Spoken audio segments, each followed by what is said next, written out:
Good day to you.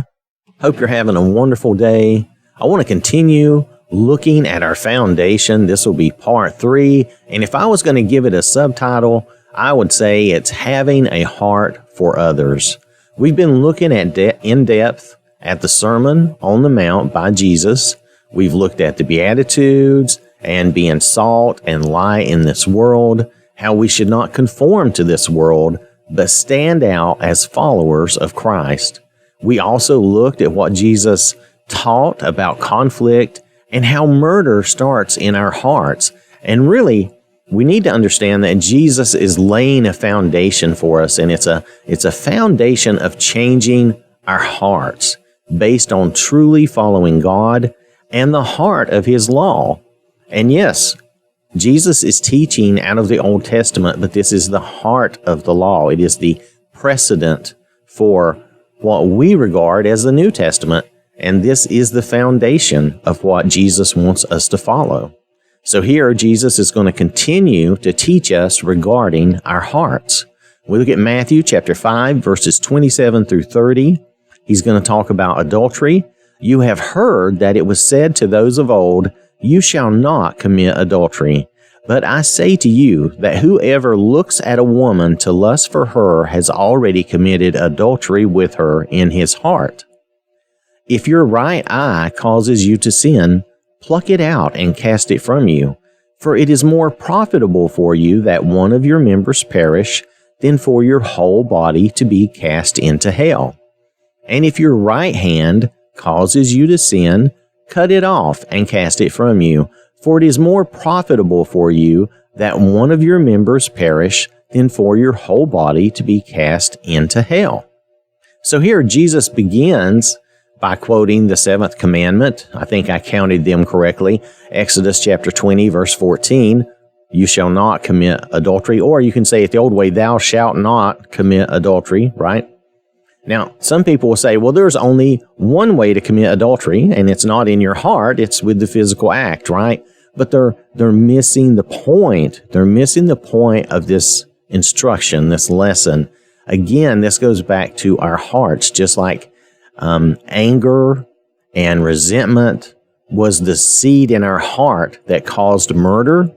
So lust is the seed in your heart that causes adultery. Jesus is talking about our hearts. Now, Paul says to flee from sexual immorality. That's in 1 Corinthians chapter 6, verse 18. Run for your life. Stay away from it. It's very damaging. It hurts you. And it does. It damages your life. It damages your marriage. It damages your family. It damages everybody that you're in contact with. Flee. Run for your life. Stay away from sexual immorality. Truthfully, it is a very extremely damaging thing. So now Jesus is using a different method to communicate that same idea that Paul is communicating. And what he does is he uses an extreme idea of, if your right eye causes you to sin, pluck it out. If your hand causes you to sin, cut it off. And he's being extreme, and this is not to be taken literally. Don't literally do these things.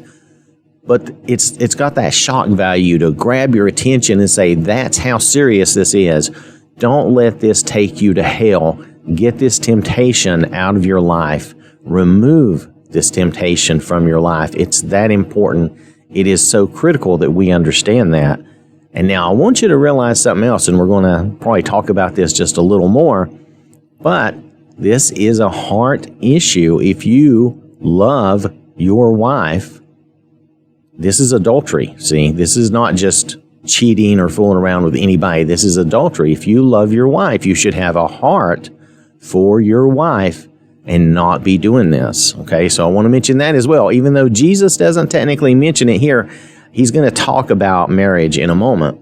And I just wanted to kind of preface it with that idea. We should have a heart for our spouse. Let's say our spouse, because this could affect men and women, right? So let's look at it that way. We want to have a heart. We want to care and love our spouse. So Matthew chapter 5, verses 31 and 32, just the next verses down. Jesus is telling us that marriage is sacred. Furthermore, it has been said, whoever divorces his wife, let him give her a certificate of divorce. But I say to you that whoever divorces his wife for any reason except sexual immorality causes her to commit adultery, and whoever marries a woman who is divorced commits adultery.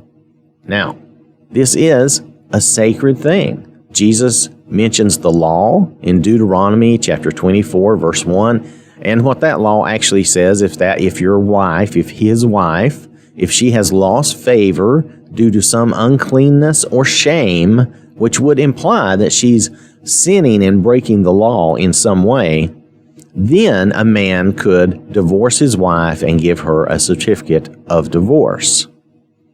However, this was actually perverted by the religious leaders to make it so that basically a man could divorce at will anytime he wanted if his wife displeased him, meaning she's lost favor. And they just kind of forgot the other part of that she needed to be doing something actually wrong.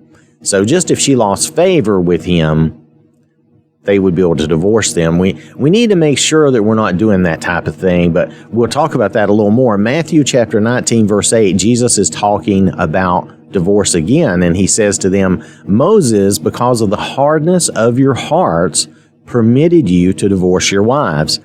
But from the beginning, it was not so. So notice the problem. It's a heart problem, the hardness of your hearts. You know, we get these temporary frustrations, angers. Maybe we go through a period of time where we're unhappy with our spouse for various different reasons. I'm not going to try to go into all of them. There's so many different ways that you could go through a period of time where maybe you're angry, resentful, or just tired or whatever. You know, there's all kinds of different reasons. But you could lose that favor with your spouse, or your spouse could, lose favor with you, right? But we don't want to be just looking for a way to get out of our commitment, right?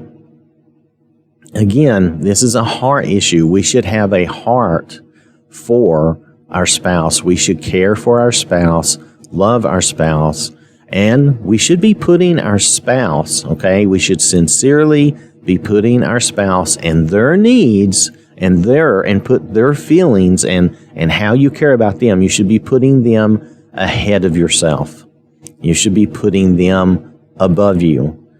Just like we should be treating everyone else as they're more important, we should be treating our spouse as they're more important. Now, when your spouse does that for you, though, don't just take advantage of it and run, with that and become onerous to them or, become a pain and a burden to them. But no, return that the same way. Put them first. I'm not necessarily saying you stand there forever going back and forth on, oh, no, you, no, you, no, you. But you get the idea. The idea is to put your spouse first. Have a heart for your spouse. It'll prevent the adultery, and it will also prevent a divorce. If the two of you can do that, if you can love one another really sincerely and put each other first and not have that hardness of heart. Now, we're going to continue on. Now, in this subject at first may seem like it doesn't belong, but actually all of these subjects, all of these things that Jesus talks about regarding our hearts in this last section of chapter 5, it all really blends and goes together. You just have to take some time to kind of think about it and look at the picture that all these things are painting. Now here in Matthew chapter 5, verses 33 through 37, Jesus is going to talk about oaths. Now, when I say that, I feel like I'm saying something weird, so I'm going to call it promises mainly, okay? But I will read it correctly out of the Bible. So this is verses 33 through 37. Again, you have heard that it was said to those of old, you shall not swear falsely, but shall perform your oaths to the Lord. But I say to you, do not swear at all, neither by heaven, for it is God's throne, nor by the earth, for it is his footstool, nor by Jerusalem, for it is the city of the great king. Nor shall you swear by your head, because you cannot make one hair white or black. But let your yes be yes, and your no, no. For whatever is more than these is from the evil one. So first, Jesus is kind of paraphrasing from Numbers chapter 30, verse 2. And what it says is, if a man makes a vow to the Lord, now that's the first part, if he makes a vow to the Lord, or swears an oath to bind himself by some agreement. Now, understand, that can be with anybody, not just with the Lord. If he swears an oath to bind himself by some agreement, he's making a contract, right? An agreement. He's making an agreement. He's making a contract with somebody. He shall not break his word. He shall do according to all that proceeds out of his mouth. And again, of course, the religious leaders perverted this law. This was a big deal. They really did. They perverted this law, and I really was amazed when I read about some of this. If I had ever heard of this, I had forgotten about it, but I've read and looked into this a little bit. The Pharisees, to make a show and I guess kind of puff themselves up and make themselves look good, they would make these great, wonderful sounding promises or oaths that they never intended to keep. They were just empty promises and lies. They were notorious for doing this and making these promises even on a whim, just for little silly things. What they would do is they had created these elaborate rules about these oaths or promises, and some things you could swear by and that would be binding, and other things you could swear by and it wouldn't be binding. That way they could have a loophole to get out of their promises. And what they would do is, instead of using God or God's name, they would swear by heaven or swear by Jerusalem or swear by some part of their body, and that wouldn't be binding, and so they wouldn't have to fulfill their word. So it was just basically dishonest, right? And lessons to take away from this: the intent of our heart matters. An oath or a promise in and of itself does not improve your character or your integrity. We shouldn't be looking for loopholes to get out of commitments. When we make a commitment in our heart, we should intend to keep that commitment, and we should do our best to keep that commitment. And it doesn't need to be a promise or a swear by this or a swear by that. What it is if I agree to, let's say I agree to bring my truck and I'm going to help you move next Thursday. Let's just throw that out there like that.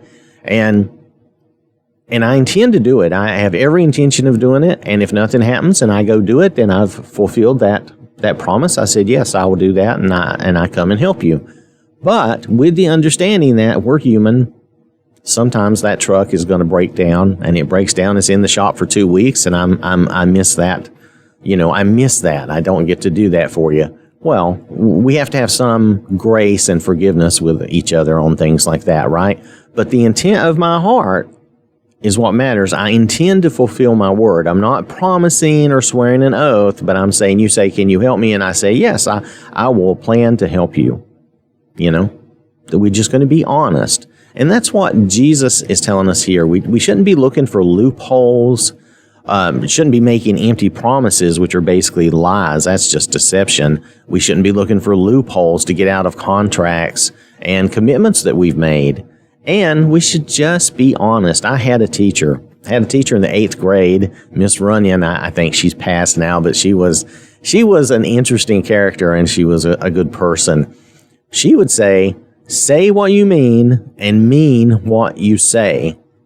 And that may, maybe you've heard that before, probably, but I mean, she really pushed that. She had to be like, say what you mean and mean what you say. And she was partly an English teacher, so part of it was she wanted you to speak correctly, but part of it was she wanted you to really be truthful, have integrity, say what you mean and mean what you say.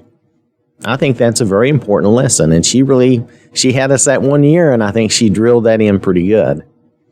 So we don't want to have lying hearts. Again, the intent of our heart matters. If you're standing there promising somebody something with the intent to back out and not do it, like these guys were swearing promises that they were never going to keep, that's wrong. That's hurtful, and that's bad for your heart, and it shows a bad heart. So now these things do all work together, because you think about the promise, the oath you've made to your spouse. I mean, if you take all these things and put them together, and how we should be putting others' needs and wants ahead of our own, then, if we see that, how this all works together, we'll get a good big picture understanding, and then you can look at each one separately and see the smaller picture too. All right, so let's look at the next verses. This is still Matthew chapter 5, verses 38 through 42. You have heard that it was said, an eye for an eye and a tooth for a tooth. But I tell you not to resist an evil person, but whoever slaps you on your right cheek, turn the other to him also. If anyone wants to sue you and take away your tunic, let him have your cloak also.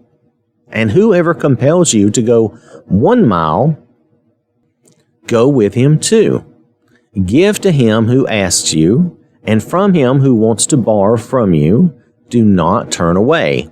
Now, I did not say borrow, I said borrow, and that's a southern thing. Sorry about that. That's just where I come from. And from him who wants to borrow from you, do not turn away. So, sorry about that. Jesus is referring initially to a couple of scriptures. We can see this about an eye for an eye and a tooth for a tooth in a couple of places. Exodus chapter 21, verses 23 through 25, talking about if there's conflict, if any harm follows, then you shall give life for life, eye for eye, tooth for tooth, hand for hand, foot for foot, burn for burn, wound for wound, stripe for stripe. And the example here, I believe, was about if there was injury to a pregnant woman, that if the harm came to the baby, this was the punishment. If the baby dies, then it's pretty tough. The other example in Leviticus chapter 24, verses 18 through 20, and this is about if you're injuring your neighbor in some way, whoever kills an animal shall make it good, animal for animal. If a man causes disfigurement of his neighbor, as he has done, so shall it be done to him. Fracture for fracture, eye for eye, tooth for tooth. As he has caused disfigurement of a man, so shall it be done to him. Now this was the law, harsh but fair. The idea was to prevent unfair retaliation. It was to prevent personal revenge, and to keep from having too extreme a punishment for whatever had occurred, whatever had been done that was incorrect. And this was a communal form of punishment. Again, this was not supposed to be a personal form of revenge, but rather a community's form of justice. Unfortunately, again, the scribes had basically perverted it. The leaders had perverted it to allow it to be used as a personal form of revenge. And this led exactly to a lot of extreme punishments that it was supposed to prevent. So here, Jesus, in the next few verses, 39 through 42, he's going to turn their idea of justice upside down. And he really flips it on its head. And it does for most of us, too, because most of us don't think that this is necessarily fair, but it is right. Jesus tells us how to handle offenses and how to deal with them as a Christian. He tells us how to have a heart for even our enemies and those who are evil to us, who treat us unjustly. In verse 39, do not resist an evil person. If he insults you or embarrasses you or shames you, and that's like that striking on the cheek, what that's about is normally, now this may not always 100% be true, but a lot of times, that type of thing, when one man, say, slapped another man on the cheek, that was meant to embarrass and shame him, right? In public, that was an insult. That was something that you would be offended over and you'd probably be angry over. But Jesus tells us to submit to the indignity and offer the other cheek instead. Do not come to blows. And admittedly, you're angry when that happens, and that's hard not to come to blows, right? But we must have a heart of kindness where we don't even want to harm the other person, even though we feel we would be justified in this case to just punch them one, maybe we would feel justified in that, but we don't want to do that. We want to have a heart where we don't even want to harm the other person, even if we're mad at them, even if they have purposefully done things to try to make us angry or to embarrass and shame us. This again goes back to our hearts, right? We don't want to cause harm to another person. If we look at verse 40 for another example, if anyone wants to sue you and take away your tunic, now you can think of your tunic as your shirt. My clothing descriptions may not be totally 100% accurate, but it's close, okay? The tunic is basically like a shirt. He says, let him have your cloak. Also, your cloak would be like your overcoat or jacket, or I guess that's the best term I have for it now, almost like just an outer covering, like it could be a light jacket. Anyway, this is referring to basically someone using the law to attempt to take something from you, right? Whether it's fair and just or unjust, and you may feel it's unjust, and it may anger you and it may upset you. And it would me. I'm just saying, I have that same human emotion. We have to recognize that we have the emotion. That's okay. We're going to have the emotion. But how we choose to react is what matters. So, but in this case, we don't resist. Jesus says, instead, give him your cloak. Also, go ahead, give him the shirt off your back, and then give him your jacket too. Now, and we would look at that and we'd say, well, maybe give him one or the other, but not both. But the Lord is like, no. You know what? Out of the kindness of your heart, care for that person, even if they're your enemy, even if they hate you. And just so you know, I think this is mainly true for us too. Usually the cloak or the jacket and the coat, those are usually more expensive than the shirt, right? So you're actually giving them a lot more than what they're asking for. And that's the idea. Out of the kindness of our hearts, rather than wanting to cause harm or cause further resentment or anger, we want to diffuse that situation and give them, settle with them and give them what will make them happy and diffuse that situation.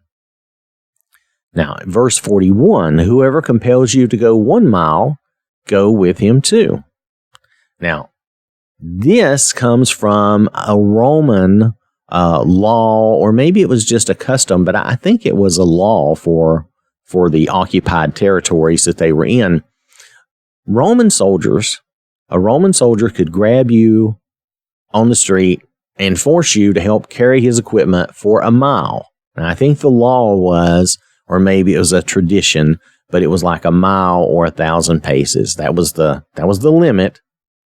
But Jesus is saying, go another mile with him. Now, it's already insulting, and it's already doesn't feel justified. You feel like you're being unjustly drafted in to help this guy, right? It's just not fair. It doesn't seem right. And I don't know about you. I don't want to carry my own stuff, much less someone else's, right?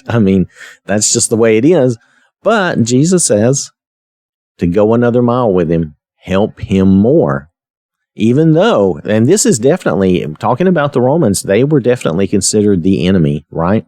They were occupying Israel, and they were considered the enemy of the nation. But Jesus says, be kind to your enemy, help him more. And this is coming from our heart. We need to have a heart with them. And who knows, if you spend 1 mile or 2 walking with somebody, you might actually talk to them. You might actually draw them to the Lord. That's just an example. But if you spend time with somebody helping them, you might indeed draw them to the Lord from your kindness. Now, this teaching is why in Romans 12, verse 21, Paul says, do not be overcome by evil, but overcome evil with good. And that really fits the example that Jesus is giving, and the fact that the Romans, are occupying Israel. This would really kind of fit with that. Do not be overcome by evil, but overcome evil with good. And it also has to do with our hearts, right? Do not allow our hearts to be overcome with evil, with anger, resentment, and all those things, but overcome that by doing good. So, and we don't know the effect our kindness might have on someone else. It could be a wonderful blessing to them. It could bring them to the Lord. Now, if we look at verse 42, give to him who asks you, and from him who wants to borrow from you, do not turn away. Now, in this case, this is not necessarily an enemy or someone who's evil to you. This could be just somebody asking for help. Could be a beggar, maybe not a beggar. It may just be someone asking for help. It might be a nuisance sometimes, but it's not harmful. They're not threatening or trying to hurt you. So Jesus encourages us to give aid and help to others, especially the needy. And this reminds me more of someone who's really in need. And he reminds us to give and help them from our heart. Again, have a kind heart to the needy or the unfortunate or someone who's in, a distressful situation and they need help, right? So we should try to help them. I think that's straightforward, and I think everyone would understand that. If we look in Luke chapter 6, verse 35, this kind of goes with this whole heartfelt teaching that Jesus has given us here. But love your enemies, do good, and lend, hoping for nothing in return, and your reward will be great, and you will be sons of the Most High, for he is kind to the unthankful and evil. So even our enemies, Jesus is telling us, even our enemies, we're told to be kind and do good and lend. And I'm going to say, if you're lending hoping for nothing in return, you're basically giving it away, right? And I'm okay with that. I'm okay with that. But that's what he's telling us. He's saying lend hoping for nothing in return. So basically you're giving it. And that's fine. I think that's a good thing, to be a blessing to someone. For he, God, is kind to the unthankful and the evil. And Jesus too, really, Jesus has already made this great sacrifice for people who are unthankful and evil. And such were some of we, right? I mean, we've been that way. So, and then you think, well, why would I lend hoping for nothing in return? Well, to be like God, to show his grace and mercy. He's done all these things for us. He's given us all these blessings, and we should be complete and satisfied with those blessings that he has given us, and we should try to share those blessings with someone else, not wanting anything from them, but just wanting to be a blessing and help them, right? Just like God is for us. And we must have empathy and compassion on our neighbors and on our enemies. That's a big part of this message here. Compassion and empathy for the people around us that we share this life with. All right, so this leads us into these next verses. Matthew chapter 5, verses 43 through 48. And again, it's about loving your enemies. You have heard that it was said, you shall love your neighbor and hate your enemy. But I say to you, love your enemies, bless those who curse you, do good to those who hate you, and pray for those who spitefully use you and persecute you, that you may be sons of your Father in heaven. For he makes his sun rise on the evil and on the good, and sends rain on the just and on the unjust. For if you love those who love you, what reward have you? Do not even the tax collectors do the same? And if you greet your brethren only, what do you do more than others? Do not even the tax collectors do so? Therefore, you shall be perfect, just as your Father in heaven is perfect.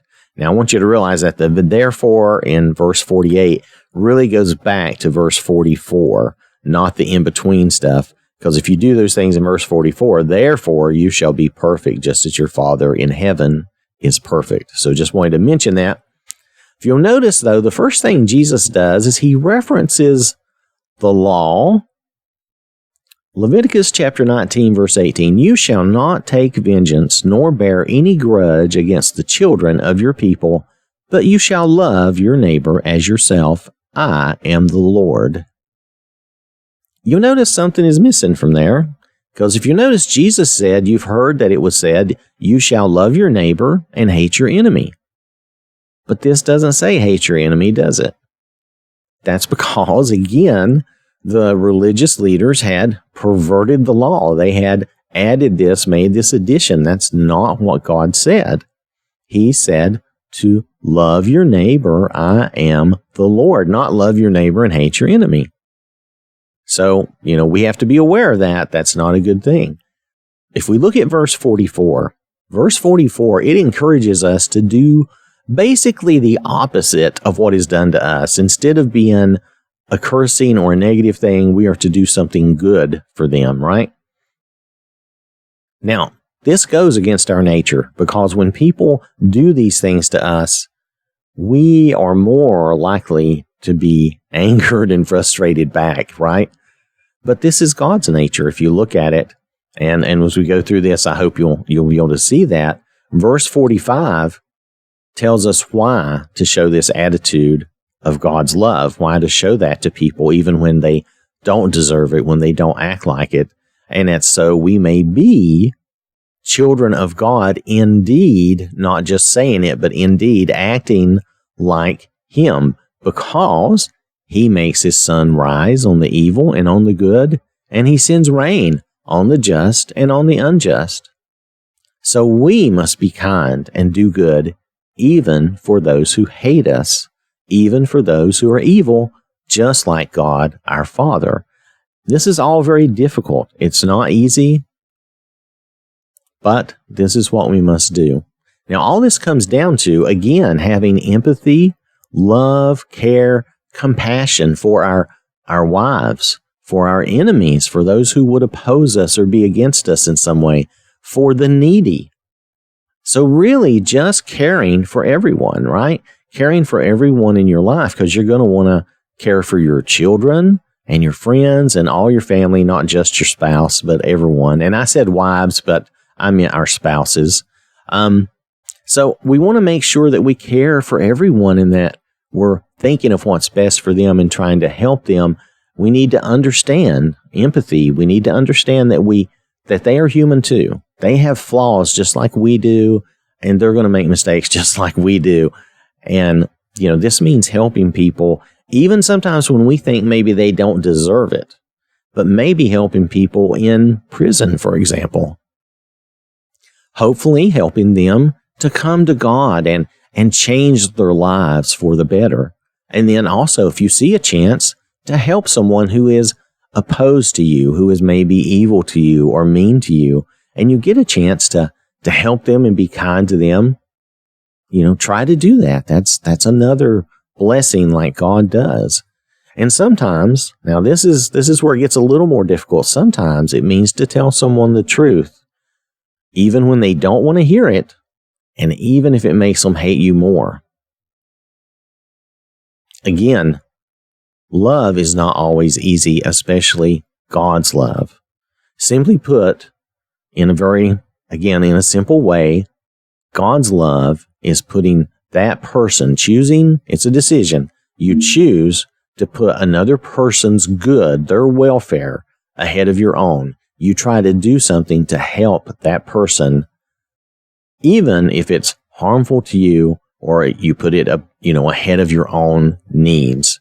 You care about that person. You want them to have a good life. And so you're willing to step out in faith and try to do something nice to help them.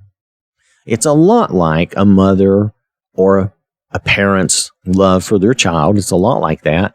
And sometimes it involves discipline to keep someone safe, right? You think about, you want to keep your child away from the stove so they don't burn their hand, or you want to keep them out of the street so they don't get hit by a car. Simple things like that. Sometimes that discipline may involve punishment, but a lot of times it's just going to involve teaching them to not do those things so they don't harm themselves. First priority, of course, is to keep them safe. Then you can teach them other things, right? But they got to be safe first. You don't want them injured or dead. Now, sometimes it also involves correction for their benefit. And here we get into something with the world that can be really difficult. But just imagine for a moment that your little boy comes to you. Let's say he's even 9 years old. And he wants to be a girl. He wants to be like Timmy down the road because Timmy's parents got him some surgeries and things and changed him. Now, your little boy doesn't know any better, okay? He doesn't understand how these things work. But you have to teach him, and even if it makes him sad for a while and he cries for a while or whatever, that he can never be a girl, and that little Timmy, unfortunately, is going to have a rough life and is going to have it really hard, and you don't want that for your child. And so you have to correct him, and this is not being mean to him or beating him. This is within his boundary of knowledge and understanding. You have to explain to him that that's not possible, that he can't have that or do that. And that's one example that in our society right now people are having trouble with. But you could also relate that to other things where you just have to teach your child to not play with firecrackers or, anything else. They can't play with a gun. They're too young. Things of that nature. You're always trying to keep them safe or somehow correct them for their benefit. Teach them not to lie, for instance. Teach them to be honest. All of these are out of love to their benefit. And that's the idea. That's God's love. God's love toward us is always to our benefit. And so when we're loving other people that way, it should always be to their benefit to help them in some way. Now, verses 46 and 47, they tell us if we just return the love that we receive from friends and family, there is no reward. And right, there shouldn't be, right? I mean, that's easy. Anyone can do that. To care about someone who cares about you, that's easy. But God's love is hard. It is hard to do that and to have that attitude. If it was easy, everybody would do it. But it's hard. It's difficult. It's hard to care about someone who hates you, who maybe spits on you, who makes your life hard, who maybe comes against you and tries to make your life unbearable. And that is a challenge. That's very difficult, very hard. But in verse 48, Jesus says that if we do that, if we love those listed in verse 44, and I'm going to read that, but I say to you, love your enemies, bless those who curse you, do good to those who hate you, and pray for those who spitefully use you and persecute you. To do these things is to be like our Father in heaven, who we should imitate. Jesus is teaching all of this from the law, how to be like our God, how to change our hearts, and how to love our neighbor.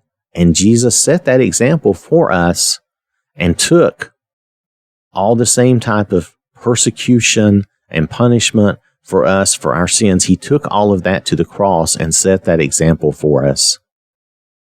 So I want to thank you for listening. I hope you have a wonderful day. May God bless you and keep you safe. And remember, God loves you.